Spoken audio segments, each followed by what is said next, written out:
tentang kitab Al-Ilm. Kitab kumpulan hadis-hadis tentang ilmu, keutamaan ilmu, keutamaan menuntut ilmu, keutamaan orang yang mengajarkan ilmunya, mengamalkan ilmunya, dan adab-adab dalam menuntut ilmu ataupun mengajarkan ilmu. Kita memasuki bab yang ke-21. Imam Bukhari rahimahullah ta'ala berkata, Babu raf'il ilmi. Babu raf'il ilmi wa zuhuri al-jahl. Bab tentang diangkatnya ilmu dan nampaknya kejahilan, kebodohan.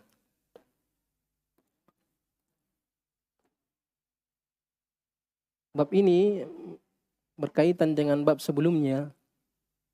Sebelumnya tentang keutamaan ilmu dan keutamaan orang yang mengajarkan ilmunya.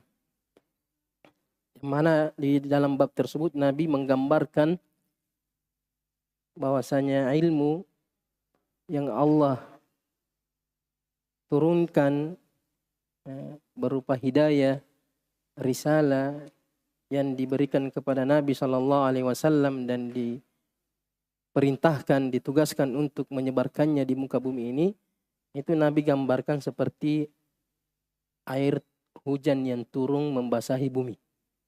Jadi ilmu itu turun dari Allah Subhanahu wa ta'ala. Kemudian diangkat kembali oleh Allah Subhanahu wa ta'ala. Sebagaimana Allah yang menurunkan ilmu, Allah juga yang mengangkatnya. Dan bab ini memberi isyarat tentang sifat ulunya Allah Subhanahu wa ta'ala. Karena ilmu dari Allah yang maha tinggi, yang tidak ada sesuatu di atasnya, alim fis sama, berada tinggi di atas langit, bainun an khalqihi, lepas dari makhluknya. Ilmu datang dari Allah, Allah turunkan ilmu.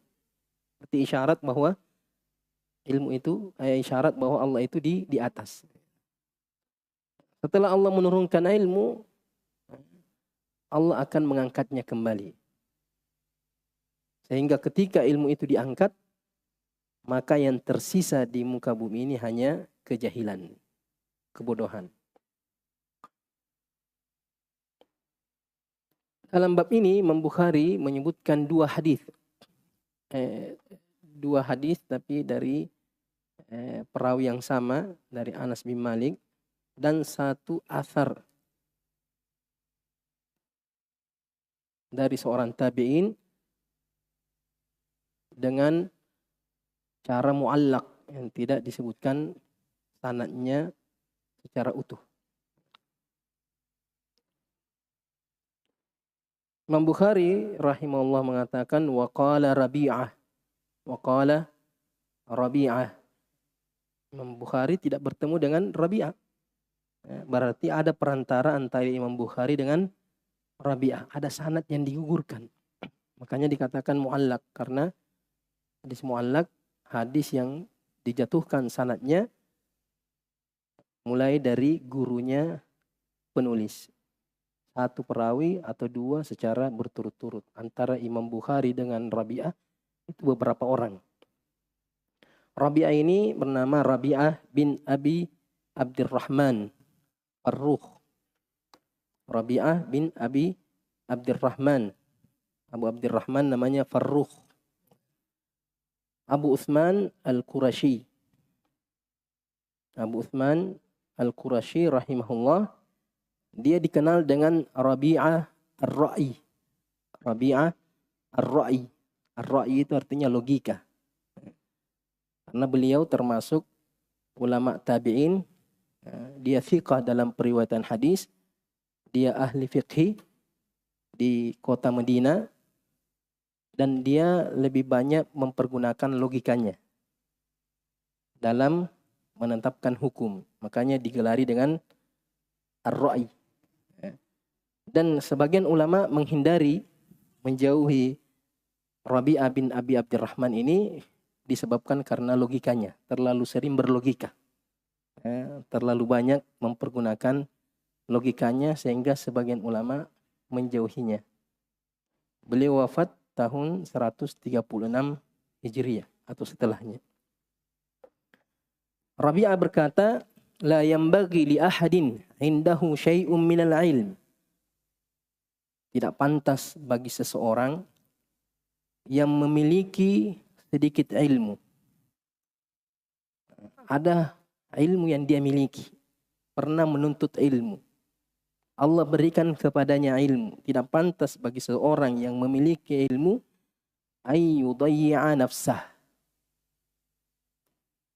Dia menyia-nyiakan dirinya. Dia menyia-nyiakan dirinya. Athar ini diriwayatkan oleh Imam Bukhari, tapi di kitabnya yang lain, namanya At-Tarikh Al-Kabir. Tarikh Al-Kabir.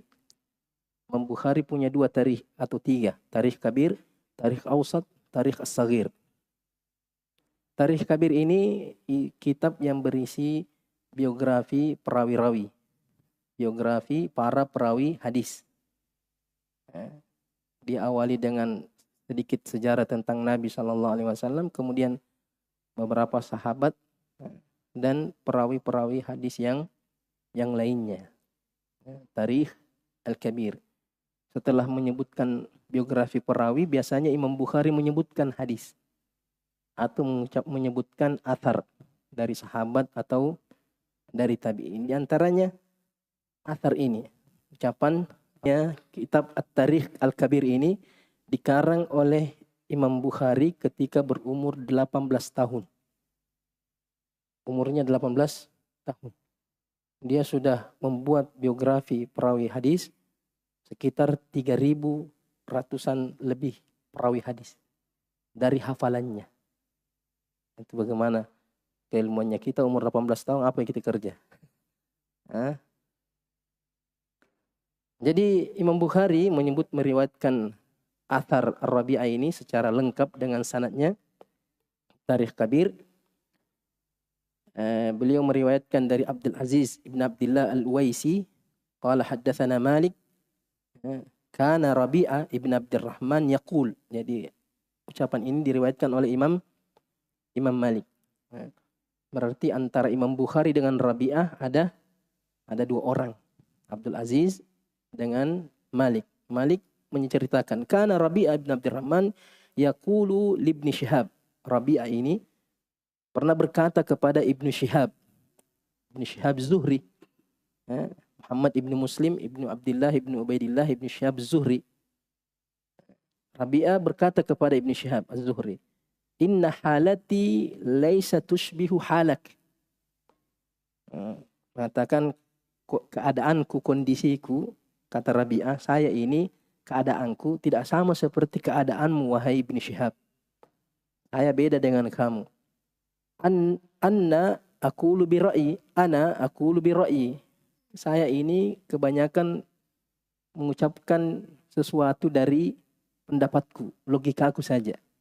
Saya lebih banyak memakai logika, memakai akal ketika menjelaskan masalah fikih, menjelaskan tentang hukum-hukum fikih.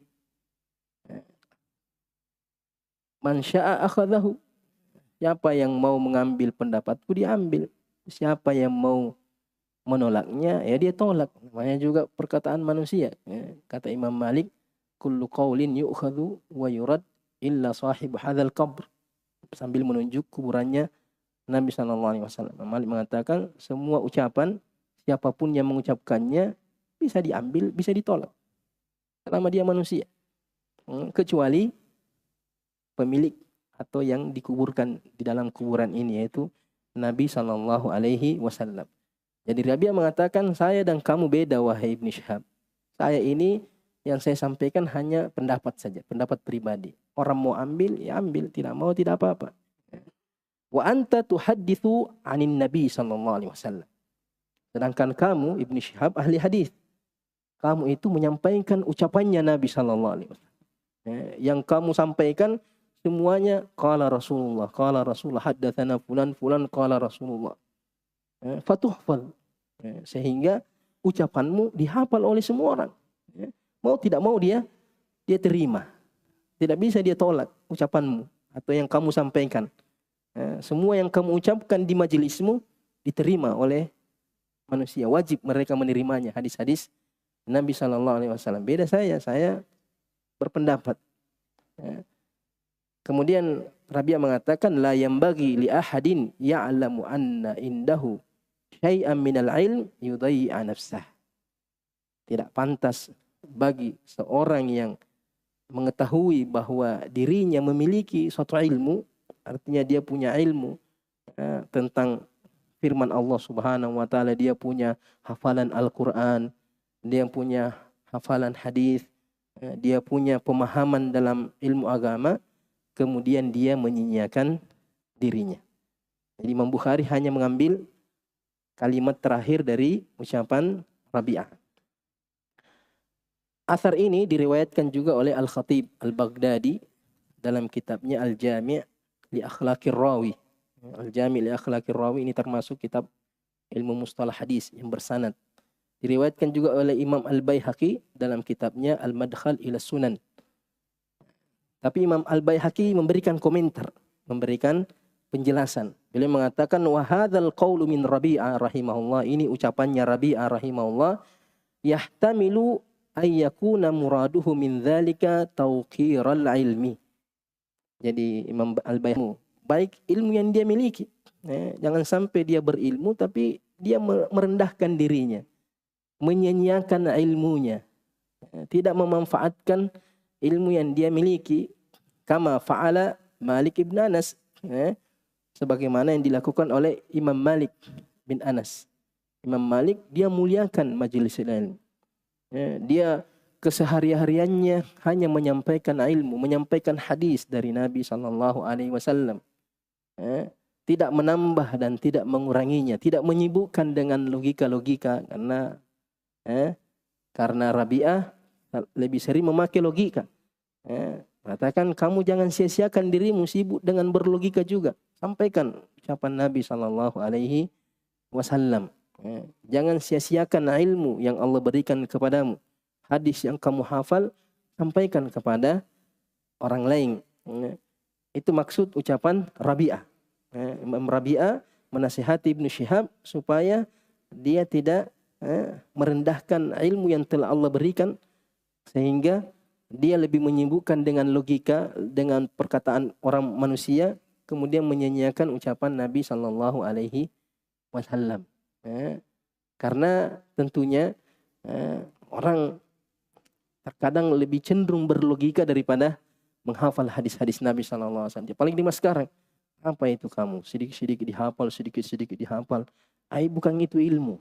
Ilmu itu kalau kita mampu berlogika, mampu berdebat, mampu berbicara, dari jangan sedikit-sedikit kalau fulan cuma kerjanya menukil saja. Itu dianggap bukan ilmu. Dia lebih kelihatan keren kalau menurut saya, sependek pengetahuan saya. Kalau pendek pengetahuanmu jangan bicara. Tapi itulah hawa nafsu.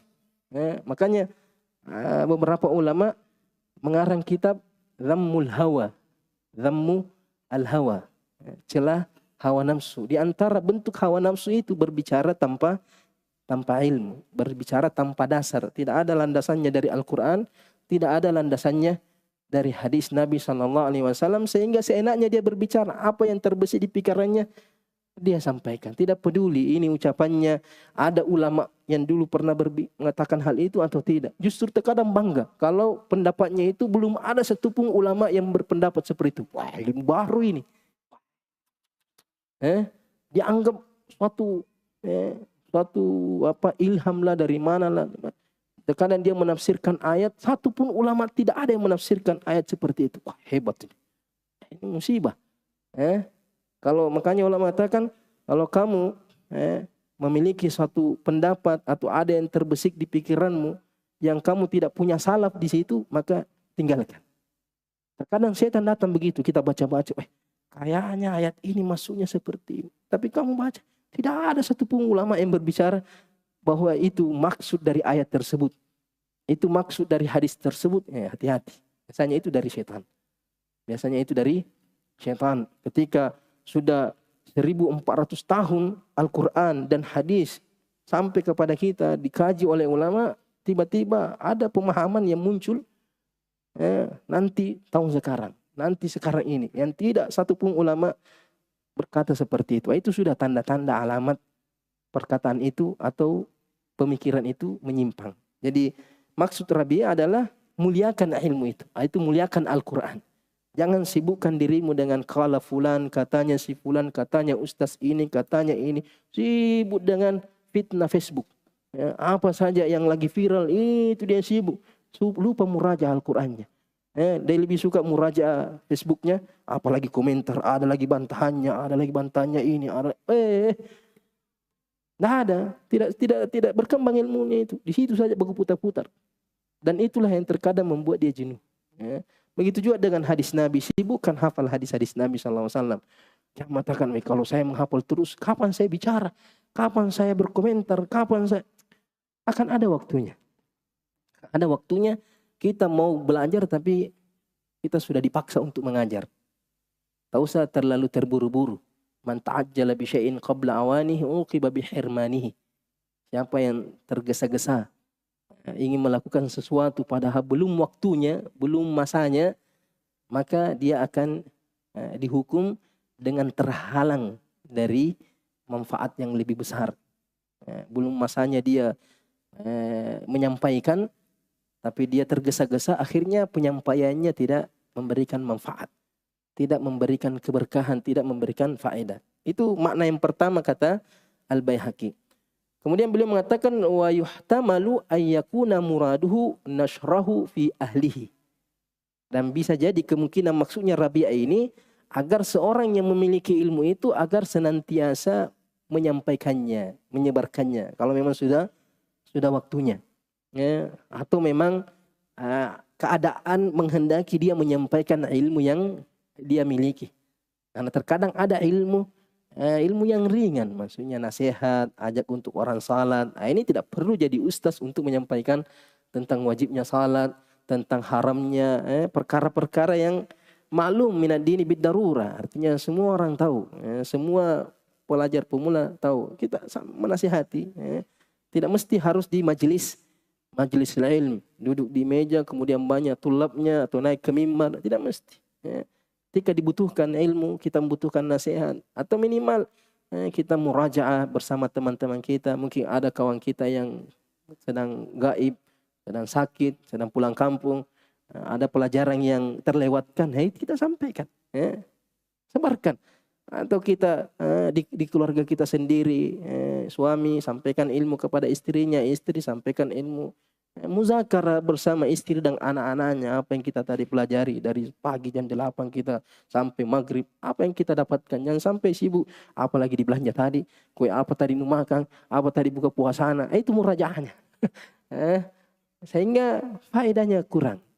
Jadi tidak pantas seorang itu memiliki ilmu kemudian dia sia-siakan dirinya dengan tidak menyebarkan ilmu itu.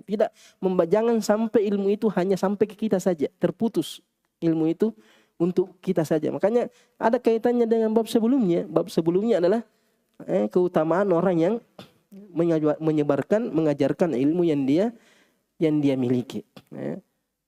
Kemudian watarkal istighali bima yamna'hu anhu. Meninggalkan segala sesukan dia dari ilmu. Seumpamanya seorang itu diberikan ilmu, menyampaikan ilmu, tapi dia disibukkan dengan perdagangan, dia disibukkan dengan ini. Akhirnya majelis ilmunya itu tersia-siakan, terabaikan. Putus-putus, kadang hadir, kadang tidak hadir. Karena dia tidak, kalau ada uzur ya tidak ada masalah. Mungkin ada uzurnya, mungkin dia punya kewajiban-kewajiban yang tidak. Karena terkadang juga donatur ini terkadang hanya memberikan biaya pendidikan kepada penuntut ilmu. Tapi terkadang ustaz disia-siakan. Ya, yang talibul ilmi ini kan belum tentu semua jadi. Tapi yang sudah jadi disia-siakan. Akhirnya apa? Seharusnya ustadz itu sibuk mengajarkan ilmunya, tapi karena banyak kebutuhannya. Mungkin anaknya sakit, dia butuh ke rumah sakit, dia punya tangga. Akhirnya terpaksa harus cari nafkah. Dan dia juga tidak mau minta-minta, dia menjaga dirinya. Maksudnya para donatur-donatur itu harus peka. Jangan sampai ada ustadz berhenti mengajar disebabkan karena masalah ekonomi. Dan dia meninggalkan mengajar di pondok pesantren, kemudian jadi mungkin pekerja-pekerja lainnya, mungkin jadi ojek atau apa saja, yang penting halal. Karena mungkin dia mengajar tidak cukup. Bukan kita, tidak boleh juga kita salahkan bahwa dia tidak qanaah, dia tidak zuhud. Iman seseorang beda-beda. Keimanan seseorang beda-beda, kebutuhan seseorang berbeda-beda. Seharusnya ini yang harus diperhatikan. Jangan cuma sibuk bagaimana banyak penuntut ilmu, tapi yang mengajarkan ilmu nggak ada. Siapa yang mau mengajarkan semua ini kalau ustadznya juga sibuk juga mencari nafkah? Ini mungkin termasuk, kata Al-Baihaqi mengatakan, jangan sampai kesibukan-kesibukan dunia melalaikan kita dari menuntut ilmu dan menyebarkan ilmu yang kita miliki, sehingga dia menyanyiakan dirinya. Bima yamna'u anhu kay la yamut, agar ilmunya itu tidak mati, artinya tidak terputus. Fayadhhabu ilmunya hilang. Karena mau tidak mau kesibukan dunia itu sedikit banyaknya akan melalaikan kita dari ilmu. Sedikit banyaknya kesibukan dunia. Makanya ketika Abu Hurairah radhiyallahu anhu, banyak yang mengomentari dia. Namanya juga manusia, selalu saja ada yang komentari. Jangan pernah berharap kita itu tidak ada yang komentari. Semua orang suka dengan kita, semua orang setuju dengan kita, mustahil. Ridhan nas ghayatun la tudrak. Keridhaan manusia seluruhnya itu tujuan yang tidak akan mungkin kita capai, mustahil. Jangankan manusia, Rasulullah saja tidak semua orang senang dengan Rasulullah. Jangankan Rasulullah, Allah saja tidak semua orang senang dengan Allah. Ini yang maha sempurna, banyak yang menghinakannya, banyak yang kata Yahud, yadullahi maghlulah. Yahud menuduh Allah itu kikir. Jadi Abu Hurairah ketika banyak menyampaikan hadis, banyak meriwayatkan hadis, padahal Abu Hurairah cuma berapa tahun bersama Nabi? Hanya 3 tahun lebih sekitar itu. Abu Hurairah masuk bertemu Nabi di perang Khaybar. Perang Khaybar tahun 7 Hijriyah, berarti cuma 3 tahunan bersama Nabi. Kenapa dia lebih banyak hadisnya daripada Abu Bakar, daripada Umar, daripada Uthman, daripada sahabat-sahabat yang lebih dulu mau Islam? Itu dikomentari. Itu menjadi perbincangan. Kenapa? Dicurigai lah istilahnya Abu Hurairah. Dari mana itu hadisnya? Akhirnya Abu Hurairah mengatakan, saya ini orang tidak punya apa-apa. Kerja saya di masjid saja tinggal. Saya tidak punya pekerjaan. Saya tidak. Beda dengan sahabat yang lain. Ansar sibuk dengan pertaniannya. Kaum muhajirin sibuk dengan perdagangannya. Seperti Abu Bakar Siddiq. Lebih banyak ilmunya Abu Bakar Siddiq daripada Abu Hurairah. Tapi Abu Bakar Siddiq sibuk dengan khilafah setelah Nabi wafat, disibukkan dengan urusan umat Islam. Menunjukkan bahwa kesibukan dunia itu sedikit banyaknya akan melalaikan kita dari ilmu. Sedikit banyaknya. Makanya Imam Al-Baihaqi mengatakan, jangan sampai seorang yang memiliki ilmu itu menyanyiakan dirinya. Seharusnya dia sibuk dengan ilmu, mempelajari ilmu, mengkaji ilmu, menyebarkan ilmu. Jangan sampai dia disibukkan dengan urusan dunia sehingga ilmunya terputus. Walam yantafi bihi ghairu. Orang lain tidak mendapatkan manfaat dari ilmunya tersebut. Wakilahuma hasan. Kata Al-Baihaqi, 2 makna ini bagus. Artinya 2 makna yang dijadikan kemungkinan oleh Al-Baihaqi dari ucapan Rabi'ah ini semuanya makna yang baik. Wabillahi taufik. Ini athar dari Rabi'ah. Kemudian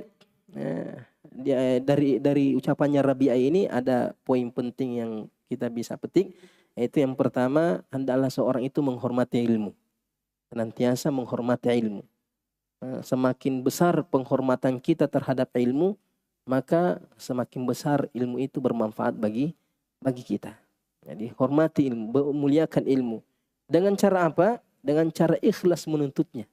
Perbaiki niat dalam menuntut ilmu. Niatkan menuntut ilmu itu karena Allah. Untuk menyebarkan agama Allah. Untuk memperbaiki diri kita dulu utamanya. Jangan sibuk niatnya memperbaiki orang lain sedangkan kita saja belum. Setidak-tidaknya kata ulama dia meniatkan raf'ul jahli an nafsi, mengangkat kebodohan pada dirinya. Diniatkan. Kemudian dia amalkan dan mempelajarinya. Itulah penghormatan terhadap ilmu. Ketika seseorang itu ikhlas menuntut ilmu, dia tidak mencari ilmu karena dunia, karena pujian, karena ketenaran, berarti dia menghormati ilmu. Tapi kalau orang itu menuntut ilmu hanya karena dunia, berarti dia menyia-nyiakan ilmu. Dia merendahkan ilmu. Seharusnya ilmu itu diangkat setinggi-tingginya, dikejar untuk keridhaan Allah yang maha tinggi, tapi dia kejar untuk urusan dunia yang sangat rendah. Nah, itu berarti merendahkan ilmu. Begitu juga dengan ketika dia tidak menyampaikan ilmu yang dia miliki, bahkan dia terkadang menyembunyikan ilmu, bahkan terkadang dia menjual ilmu demi materi. Itu merendahkan ilmu. Begitu juga ketika dia sudah punya ilmu dan dia tidak mengamalkannya, itu merendahkan juga ilmu. Karena ilmu, kata ulama, la yutlabu lidzatihi. Ilmu itu tidak dikejar karena ilmunya itu, tidak, tapi yutlabu li ghairihi.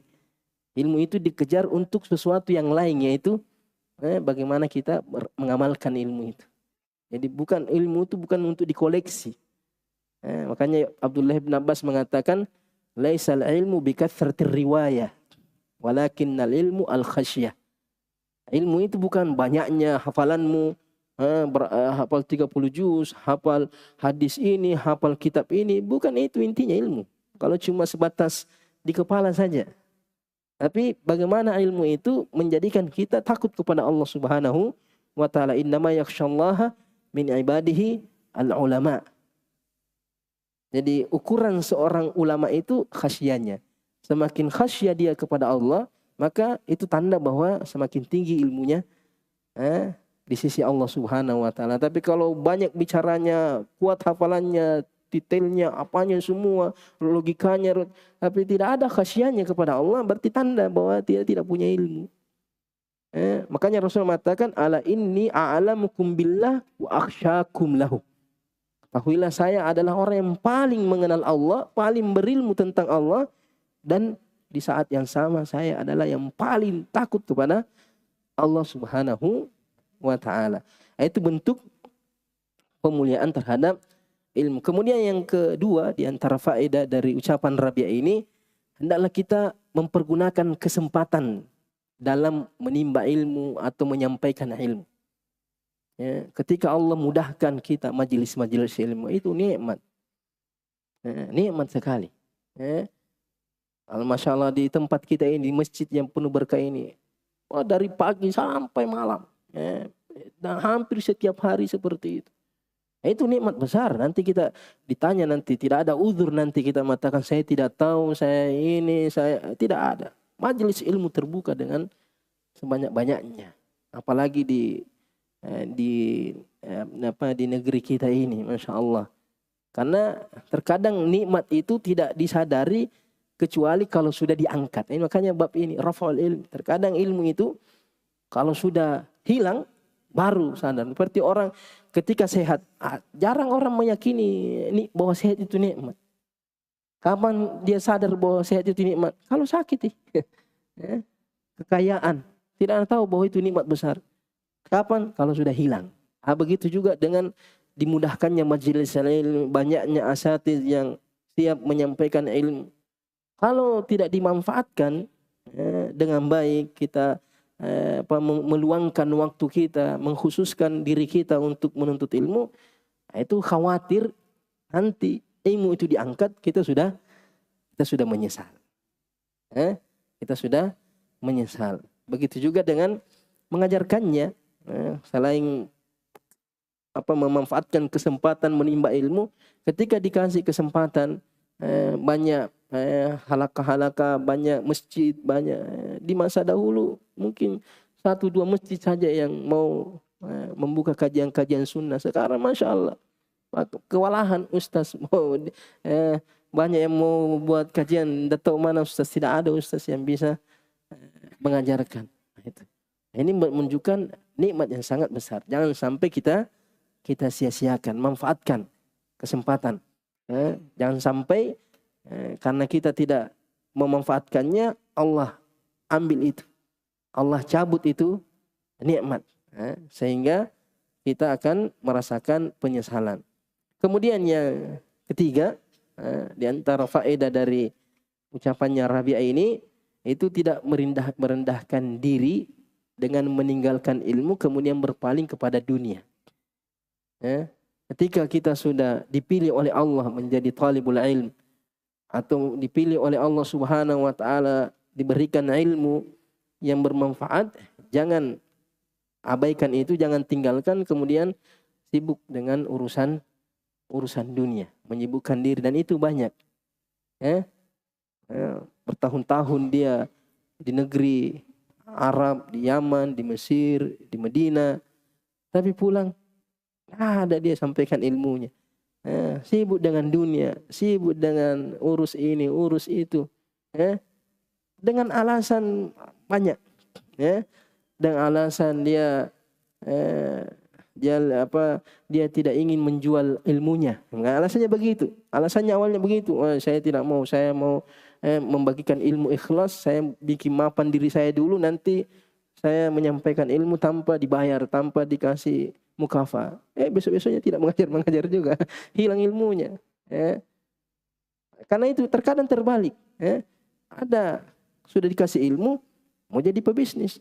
Ada pebisnis, mau jadi ustadz, jadi pusing.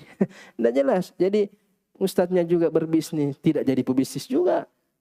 Yang pebisnisnya mau jadi ustadz, ya juga jadi ustadz. Artinya jalankan profesi yang Allah mudahkan. Jangan terlalu ribet. Namanya kerjasama. Yang ustaz jadilah ustaz, yang pebisnis jadilah pebisnis. Pebisnis inilah yang Allah berikan rezeki, itulah yang membiayai ilmu, karena pahalanya sama. Pahalanya sama. Adapun orang yang bisa dua-duanya itu sulit.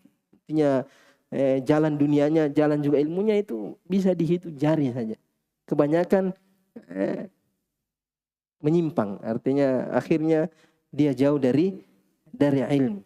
Karena apa? Itu termasuk merendahkan dirinya.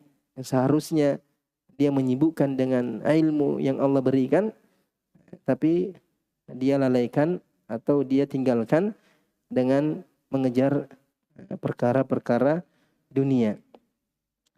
Kemudian setelah menyebutkan hadis athar Rabi'ah, Imam Bukhari menyebutkan satu hadis tapi dengan 2 sanad.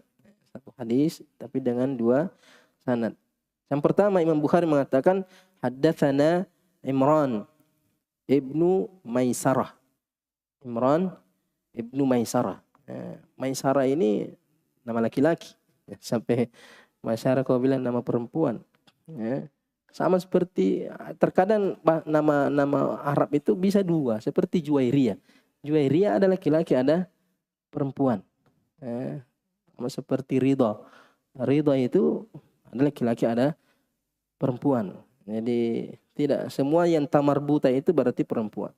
Talha itu ada tamarbutanya, bukan perempuan. Qala haddatsana Abdul Warith bin Sa'id an Abi Tayyah an Anas qala Rasulullah sallallahu alaihi wasallam inna min asyratis saati ay yurfa'al ilmu. Di antara tanda dekatnya hari kiamat bahwasanya ilmu itu diangkat oleh Allah Subhanahu wa taala, wa yathbutal jahlu, dan kejahilan itu, kebodohan itu tetap tidak terangkat, tetap berada di muka bumi ini.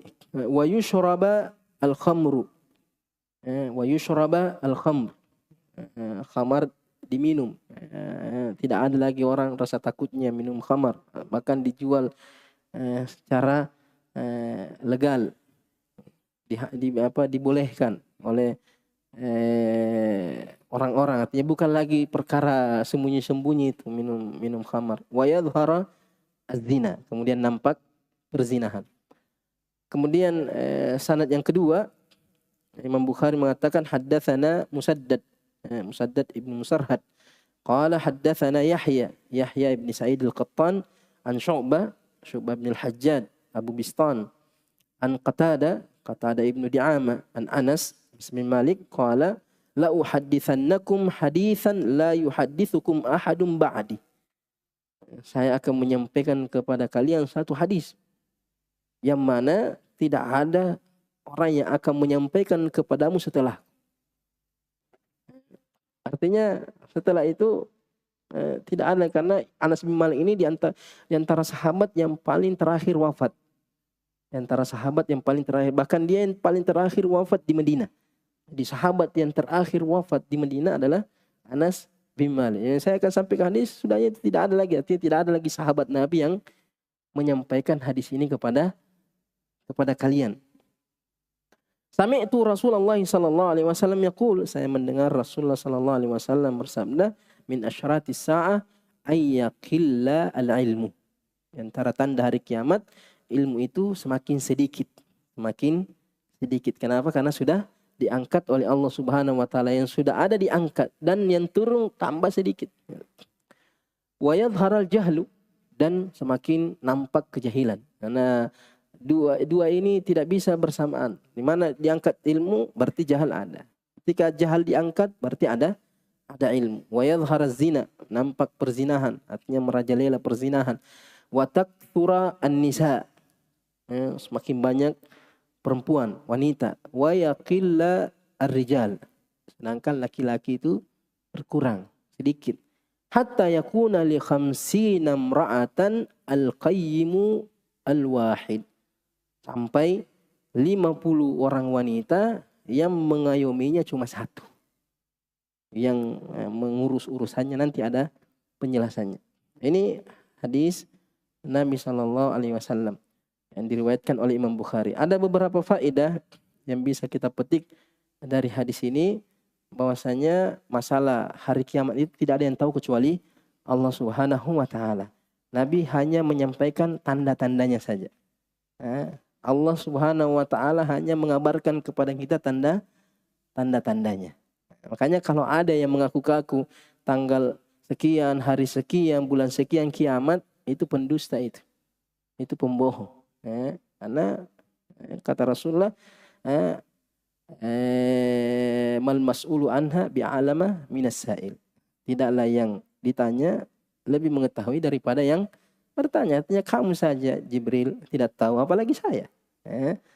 Tidak ada yang tahu kecuali Allah Subhanahu wa taala. Jadi Nabi selalu hanya menyampaikan tanda-tandanya saja. Di antara tanda-tanda datangnya hari kiamat itu banyak tanda-tanda hari kiamat. Cuma Nabi sebutkan di sini beberapa di antaranya. Yang pertama, ilmu itu diangkat.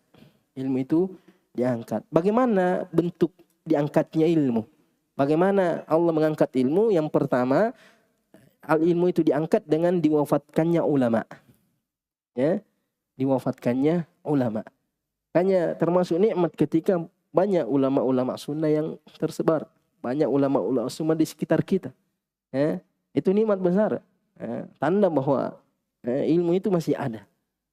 Kenapa? Karena nanti ada yang diangkat itu ilmu itu. Diangkat itu ulama, diwafatkan. Kata Rasulullah sallallahu alaihi wasallam, "Innallaha la yaqbidul ilm intiza'an yantazi'uhu minal ibad." Allah tidak mencabut itu ilmu, mengangkat itu ilmu, dicabut dari hatinya seorang ulama. Artinya tidur kemudian besok hilang semua hafalan Al-Qur'annya, hilang semua hafalan hadisnya, jadi orang bodoh sama sekali. Tidak, bukan seperti itu. Walakin yaqbidul ilma biqabdil ulama. Allah mengangkat ilmu itu dengan mewafatkan ulama. Hatta idza lam yubqi aliman, sampai tidak ada lagi ulama, tidak ada lagi seorang alim di negeri itu, ittakhadhan nasu ru'usan juhala. Orang-orang mengambil pemimpin, mengambil panutan, mengambil fatwa, mengambil tuntunan dari orang-orang jahil. Fasu'ilu, ditanya, fa'aftau bighairi ilmin fadallu wa adal. Tanya, kemudian dia menjawab tanpa ilmu, akhirnya dia sesat dan menyesatkan. Itu yang pertama. Kemudian yang kedua, di antara bentuk diangkatnya ilmu, diangkat keberkahan ilmunya. Jadi dia hafal Quran, dia hafal hadis, dia tahu ucapan ulama, tidak ada berkahnya. Artinya ilmunya itu tidak menambah kekhusyuan dia kepada Allah Subhanahu wa taala.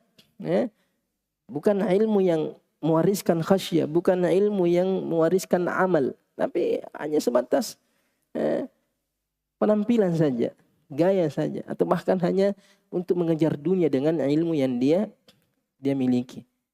Makanya termasuk seperti para ahli bid'ah itu rata-rata orang berilmu semua itu. Tapi ilmunya tidak bisa mengantar dia kepada al-haq. Tidak bisa mengantarkan dia kepada kebenaran.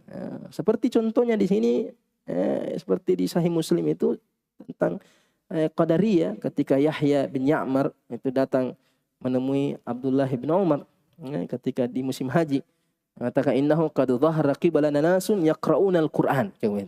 Telah muncul di negeri kami orang-orang yang membaca Al-Qur'an, fasih membaca Al-Qur'an, wa yatakaffaruna al-ilm, dan mereka sibuk mencari ilmu, sibuk belajar, sibuk ini, sibuk. Tapi itu rata-rata pakai logikanya, tidak merujuk kepada ulama-ulama, tidak merujuk kepada sahabat di masanya itu, karena di masa itu, masa tabi'in, tentunya rujukan ilmu adalah sahabat Nabi SAW. Tidak, dia berusaha memahami Al-Quran dengan caranya sendiri.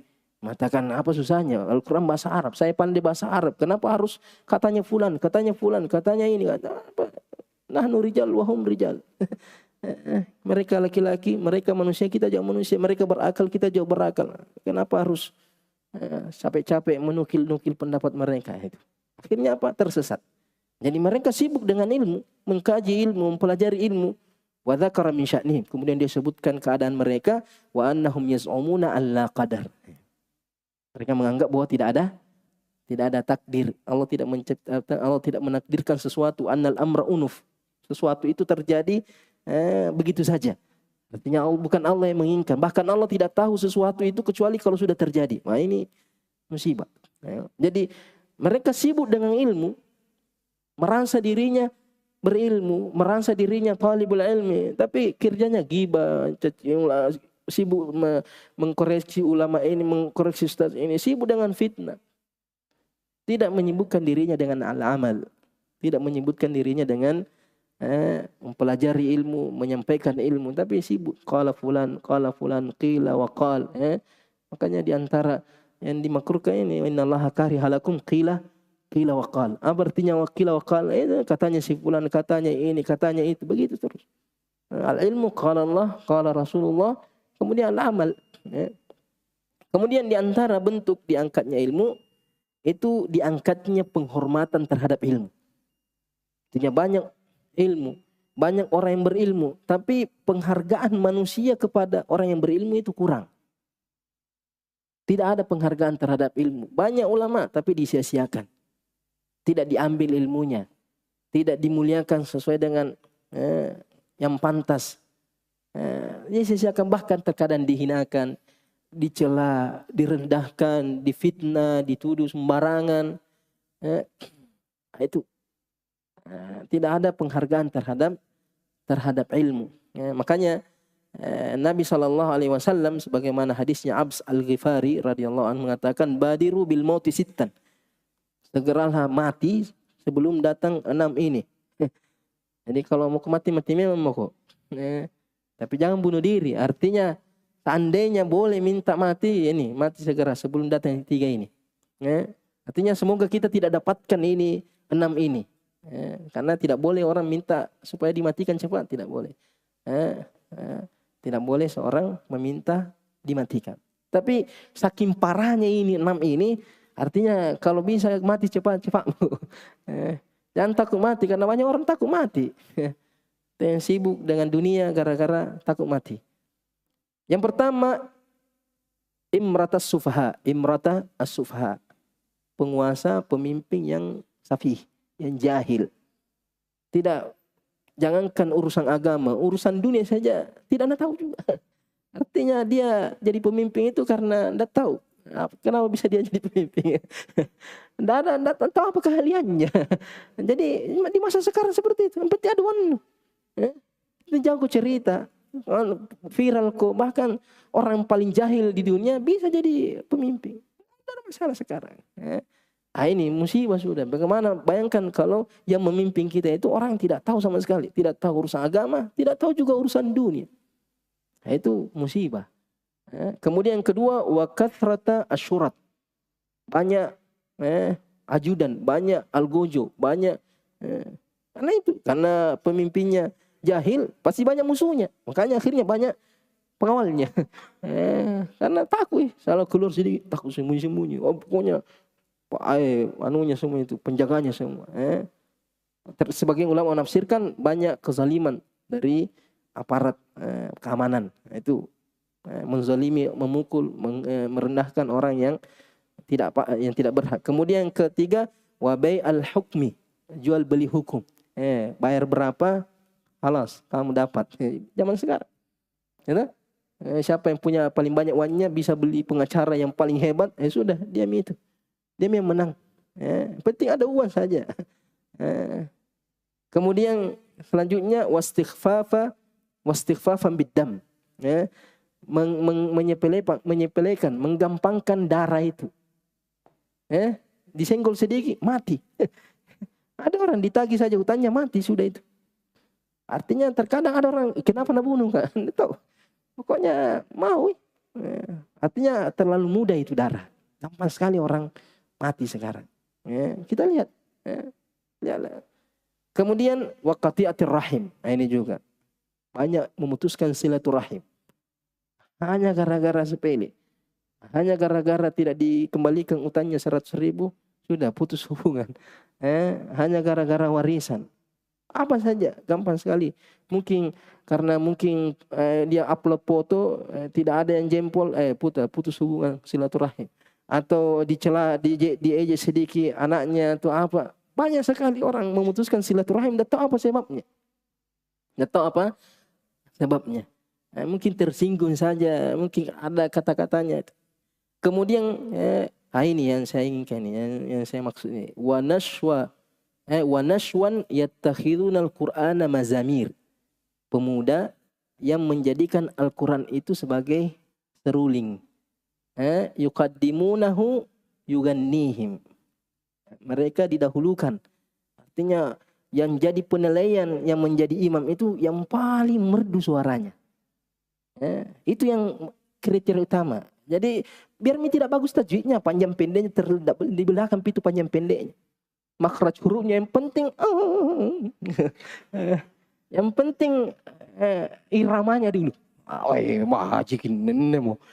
Siapa bayarnya 10 juta sehari. Padahal mungkin tajwidnya tidak jelas. Yang panjang dipendekkan, yang pendek dipanjangkan. Kalau orang awam, enak rasa, nyaman lah. Tapi kalau kita yang paham tajwid, tidak khusyuk salat.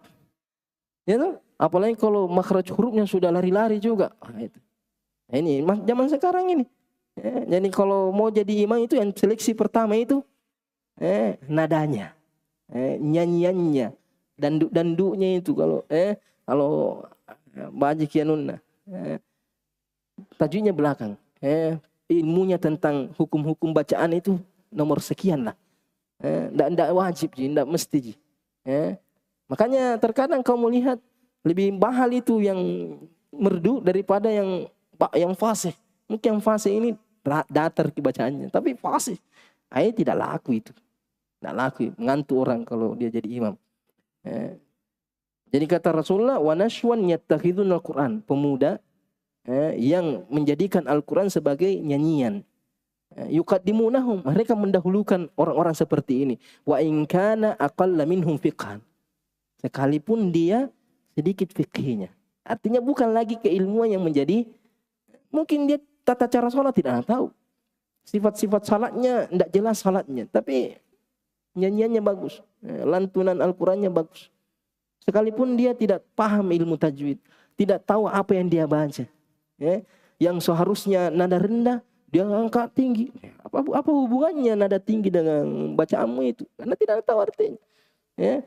Yang seharusnya dia khusyuk, dia kayak suara nada gembira. Kan biasa orang kalau paham itu maknanya ayat itu, dia bisa atur itu nadanya. Dia tahu, oh di sini ditekan, diangkat, di sini terkadang diangkat. Kenapa diangkat? Lain rasanya. Lain rasanya ayat itu diangkat. Yang itu ada fikihnya semua itu. Ada ilmunya. Belum lagi pengamalannya. Karena dia imam tapi sudah imam pergi menghisap-hisap di situ, ahli hisap. Jadi mengotori mulutnya. Nah, seharusnya Al-Quran dimuliakan dengan bau mulut. Makanya disunahkan itu ketika membaca Al-Quran bersiwak. Kenapa?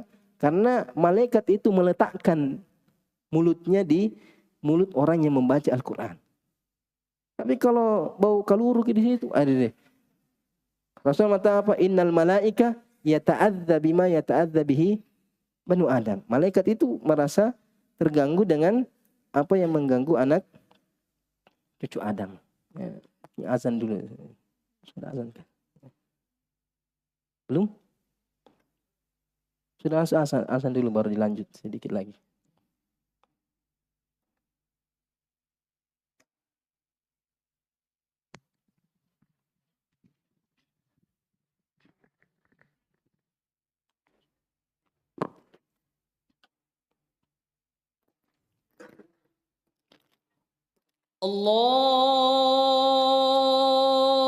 Allahu Akbar, Allahu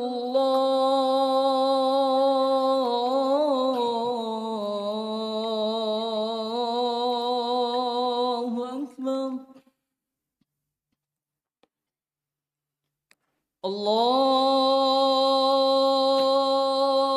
Akbar, Allahu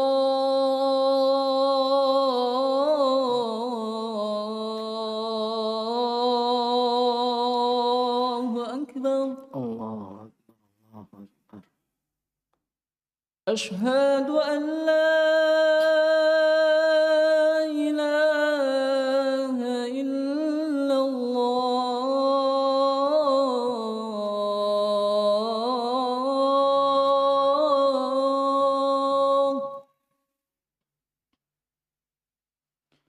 أشهد أن لا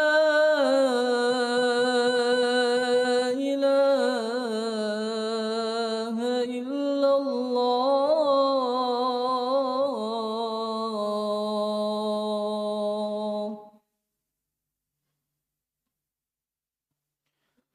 أشهد أن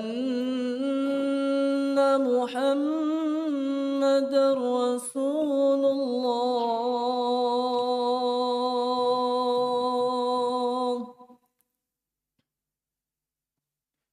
أشهد أن محمد رسول الله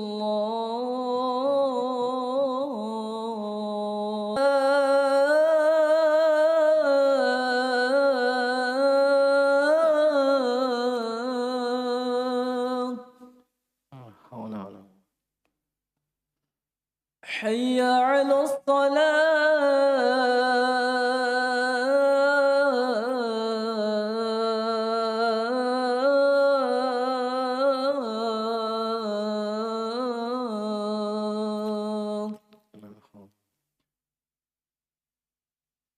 حي على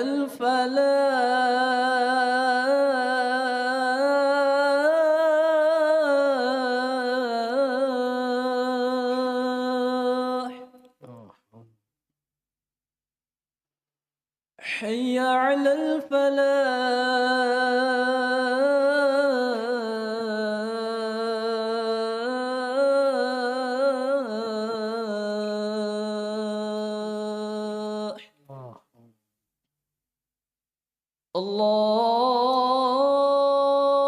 الله أكبر الله أكبر لا إله إلا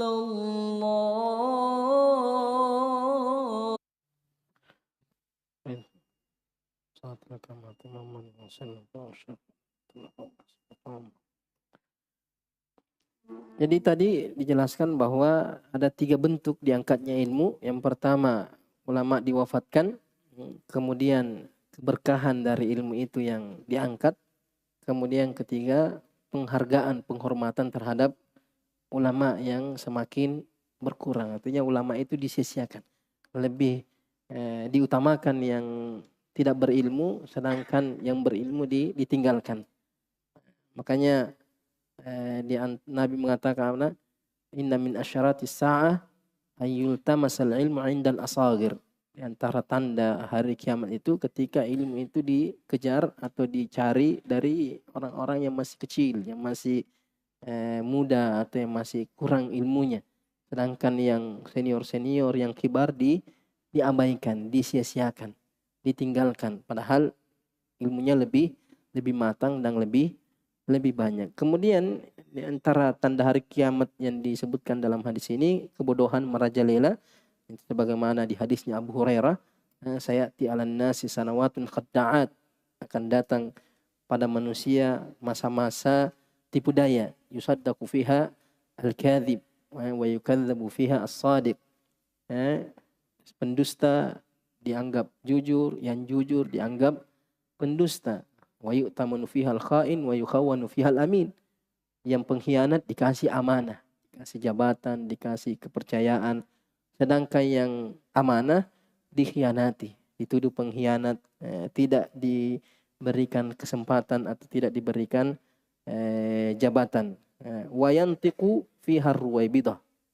Kemudian ar-ruwaibidah itu banyak berkomentar, yang banyak viral ucapannya, yang banyak disebarkan perkataannya. Rasulullah ditanya, "Wa mar ruwaibidah ya Rasulullah?" Qala ar-rajulu tafih fi amril 'ammah. Orang bodoh tapi dia komentar dalam segala urusan. Semua urusan komentar. Ada yang terjadi, bagaimana menurut Anda? Dan itu banyak di media-media itu.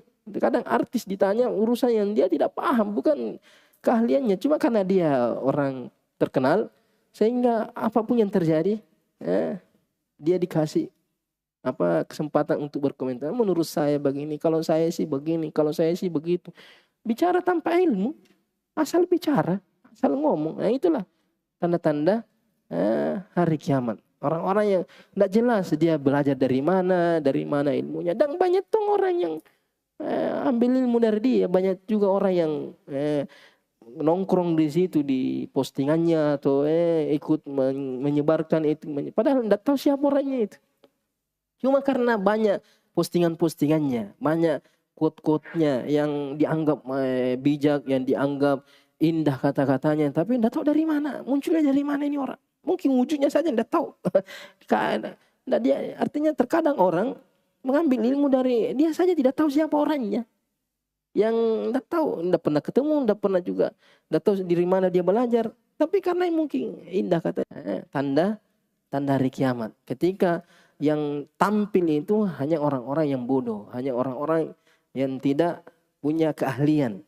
Karena terkadang orang punya keahlian di satu bidang, tapi dia bicara juga di bidang yang bukan keahliannya. Makanya Rasulullah mengatakan, ketika ditanya Rasulullah mata sa'ah, kapan itu datang hari kiamat? Qala idza duyiatil amanah fantadhir sa'ah. Kalau amanah itu disia-siakan, tunggulah hari kiamat. Rasulullah kaifa idha'atuha ya Rasulullah? Bagaimana amanah itu disia-siakan? Kata Rasulullah, idza husidal amru ila ghairi ahliha fantadhir sa'ah. Kalau urusan itu diserahkan kepada yang bukan ahlinya, bertanya kepada yang bukan ahlinya. Jadi kamu lihat, Ustadz ini bukan ahlinya di situ. Jangan kamu tanya sama dia. Jangan kau anggap bahwa Ustadz itu semua bisa tahu. Semua bisa jawab. Ya, tidak. Berarti kita menzalimi Ustadz itu. Kalau kita menanyakan sesuatu yang dia bukan ahlinya.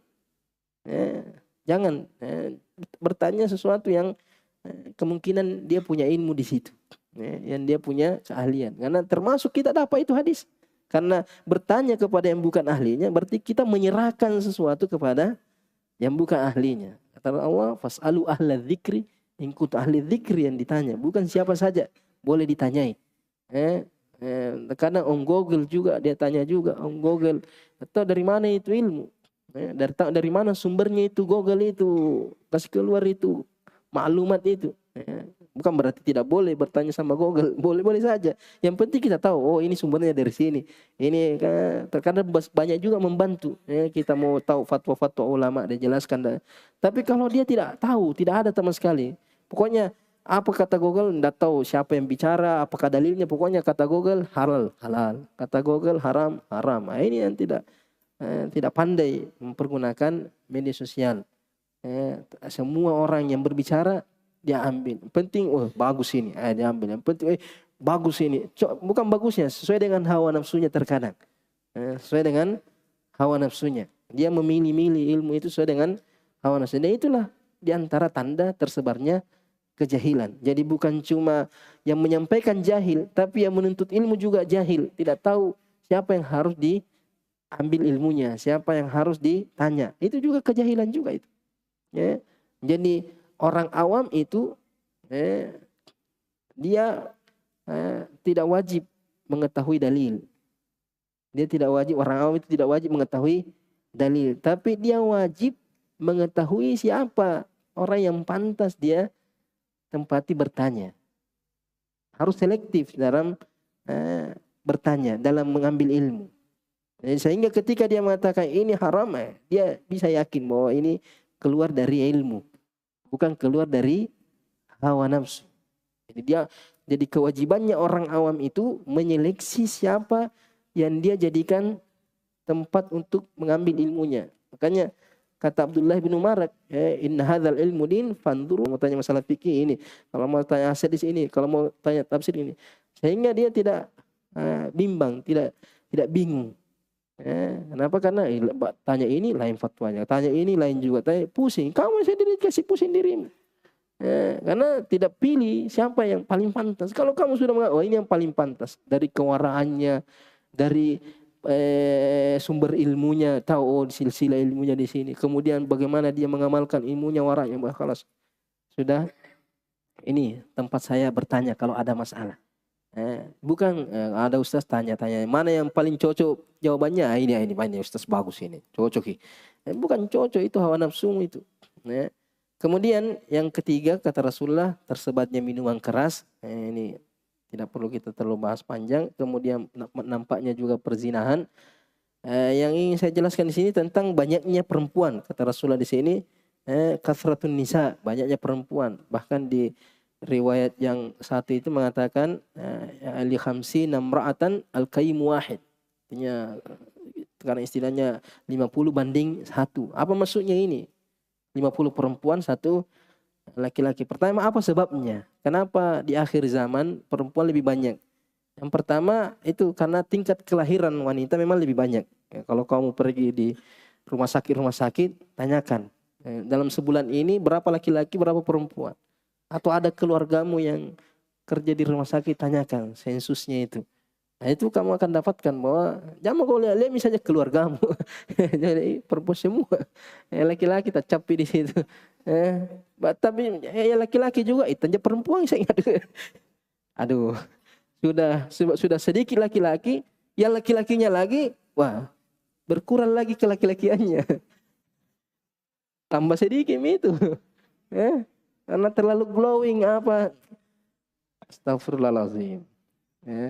Jadi banyaknya perempuan karena memang yang lahir. Makanya itu juga termasuk alasan kenapa Nabi melihat perempuan paling banyak masuk neraka. Karena memang jumlahnya memang lebih banyak. Kemudian yang kedua, karena banyaknya laki-laki yang gugur di medan perang. Gugur di medan perang. Sehingga yang tertinggal perempuan. Itu di masa dahulu. Kalau zaman sekarang yang paling error otaknya itu laki-laki. Atau mungkin pekerjaan-pekerjaan yang membahayakan itu lebih banyak laki-laki. Tukang bangunan terkadang salah sedikit jatuh mati. Yang dikontak listrik laki-laki rata-rata. Yang ditabrak motor ugar-ugar, yang balapan liar laki-laki misalnya. Artinya yang paling gampang hilang nyawanya laki-laki. Nah, itulah yang menyebabkan di akhir zaman tambah sedikit laki-laki. Kemudian yang kedua itu tentang 1 banding 50. Apa maksudnya? Banyak perkataan ulama di sini. Di antaranya 1 laki-laki menikahi 50 perempuan di akhir zaman. karena kejahilannya. Artinya tidak tahu bahwa yang dihalalkan cuma 4. Dan jangan di zaman sekarang ada. Itu ada, saya pernah dengar yang para TKW yang di sana itu terkadang satu laki-lakinya nah kau ini semua itu teman-teman TKW-nya. Alias bilang itu ada, saya pernah dengar itu. Di masa sekarang ada, apalagi nanti di akhir zaman itu. Mungkin sekarang masih sembunyi-sembunyi, tapi nanti di akhir zaman sudah legal. Apalagi kalau kita bahas lagi masalah selingkuhannya atau wanita simpanannya, itu juga sudah ada Tommy. Kemudian kedua, satu laki-laki memiliki 50 budak wanita. Kenapa? Karena peperangan. Nanti di akhir zaman ada lagi peperangan, sehingga tawanan-tawanan yang banyak itu adalah wanita. Karena laki-lakinya mati, perempuannya jadi tawanan. Sehingga satu orang terkadang dia punya budak sampai 50 wanita. Kemudian di antara ini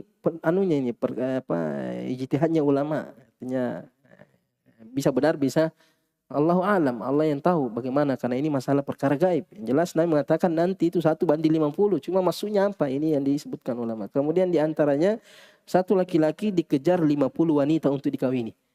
Nah, makanya yang jomblo-jomblo ini sabar. Nanti kamu jadi manusia langka, jadi hewan langka nanti. Termasuk yang harus dilestarikan.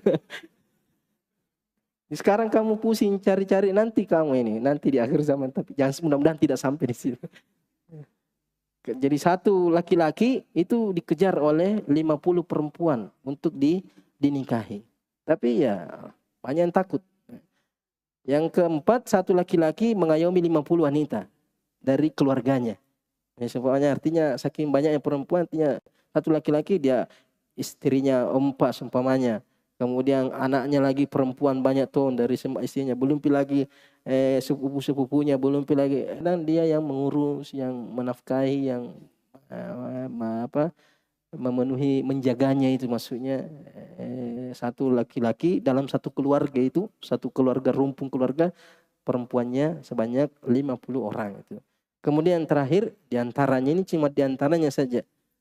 Sebagian ulama mengatakan 50 ini hanya menunjukkan jumlah yang banyak, artinya bukan berarti 50. Jadi penyebutan angka 50 di sini tidak ada mafhumnya, artinya bukan berarti pas 50 begitu. Artinya saking banyaknya perempuan pada waktu itu, Nabi mengatakan satu laki-laki banding 50. Tapi 50-nya ini bisa jadi lebih, bisa jadi kurang. Nah, ini diantara faedah dari hadis ini. Insyaallah nanti kita lanjut pertemuan berikutnya tentang bab fadlil ilm. Fadlil ilm di sini bukan maksudnya keutamaan ilmu, bukan, tapi kelebihan ilmu. Artinya orang itu bertingkat-tingkat keilmuannya. Ada yang ilmunya lebih, ada ilmunya kurang, ada ilmunya sedikit, ada ilmunya pas-pas, ada ilmunya secukupnya itu. Wallahu taala alam. Insyaallah kita lanjut pertemuan berikutnya. Subhanakallahumma bihamdik, asyhadu an la ilaha illa anta, astaghfiruka wa atubu ilaik. Assalamualaikum warahmatullahi wabarakatuh.